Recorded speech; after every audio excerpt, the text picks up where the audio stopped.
अध्यक्ष महोदय, प्रमुख अतिथि, विशेष अतिथि, अन्य अतिथि, गुरुवर्ग, निष्पक्ष निर्णायक मण्डल, विभिन्न विद्यालयबाट पाल्नु भएका मेरा प्रतिष्ठित साथीहरू लगायत यहाँ उपस्थित सम्पूर्ण महानुभावहरूमा मेरो हार्दिक अभिवादन। म श्रीमान बौद्ध माध्यमिक विद्यालयबाट वक्ताका रूपमा प्रतिनिधित्व गर्ने आएकी छात्रा वर्षा पौडेल आज यस कार्यक्रममा सहभागी हुने अवसर प्रदान गर्दै भानुभक्त माथिलाई र आयोजकप्रति हार्दिक आभार प्रकट गर्न चाहन्छु।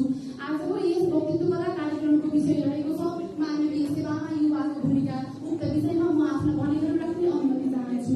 को हुन् त युवा? वर्तमानका साथीदार र भविष्यका कलाकार हुन् युवा।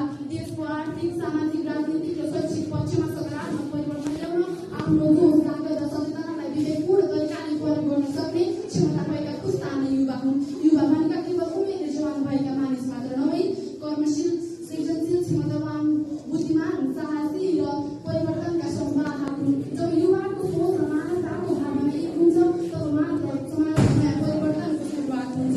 महोदय, युवाले चाहे भने आफ्नो समाजको, राष्ट्र र संसारलाई नै बदल्न सक्छन्। जब देशमा बाढी आउँछ, जब भूकम्पले हजारौँ मानिसलाई बेघर बनाउँछ, पहिरोले बस्ती पुग्छ, त्यति बेला पीडितलाई चाहिने सबैभन्दा पहिलो कुरो सहानुभूति मात्र होइन, सहयोगीको हात हो। त्यसको बेलामा आफ्नो ज्यानको समेत परवाह नगरी उद्धार, राहत वितरण, बिरामीलाई औषधि उपचार, अस्पताल पुर्याउने र पीडितलाई नयाँ आशा दिने कार्यमा युवावर्गहरू चाहिँ अग्रपन्थी रहेको देखिन्छ।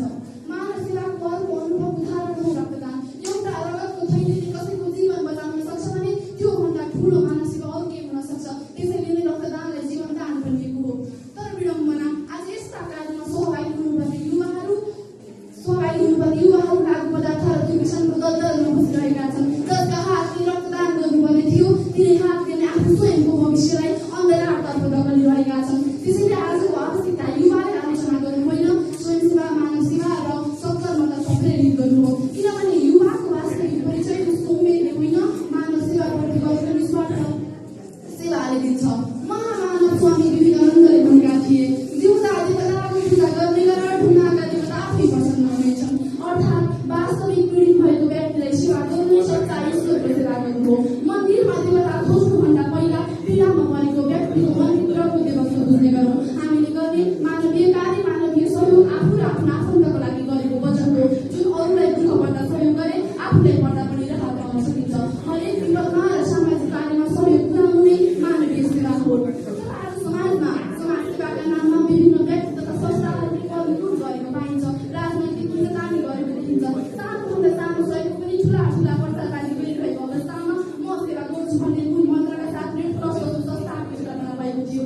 तर भनिन्छ नि एउटा हातले ताली बजाउन सकिँदैन। त्यसै गरी नै रेड क्रस जस्तो संस्थाले मात्र समाजमा परिवर्तन ल्याउन सक्दैन। परिवर्तनका लागि हजारौँ हातहरू आवश्यक पर्छ र तीमध्ये सबैभन्दा शक्तिशाली हात भनेको नै युवावर्गको हो।